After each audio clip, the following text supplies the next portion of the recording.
যেতিয়া মানুহে নিজক সমাজক সমৰ্পণ কৰে তেতিয়া ভাবিবলৈ কিবা আছে জানো?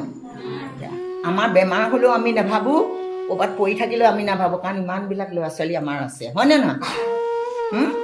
আমাক নিজৰ কৰি ল'ব পাৰিবা নহয়? আমাকেই নহয়, যিমান তেনেকুৱা যদি অসুবিধা, খোজকাঢ়িব নোৱাৰা, টোপোলা লৈ গৈছে, সেইবিলাক মানুহ যদি দেখা, অঁ আইতা মই অকণমান সহায় কৰি দিব পাৰিমনে? তেতিয়া কি হ'ব? আমাৰ বিকাশ হ'ব, মনৰ বিকাশ হ'ব, হৃদয়ৰ বিকাশ হ'ব, আৰু হৃদয় মগজৰো বিকাশ হ'ব। আশীৰ্বাদ দিব নহয় তেতিয়া।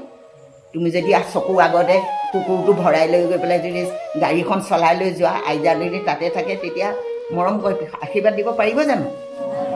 গতিকে চাইকেলখনতে যোৱা বা খোজকাঢ়িয়ে যোৱা, কিন্তু কি কৰিব লাগে, কোনোবা যদি দাঙিব নোৱাৰা কোনোবা তেনেকুৱা আইতা থাকে, তেতিয়াহ'লে সহায় কৰি দিব লাগে। আইতা হওক বা দেউতা হওক যিয়ে নহয়।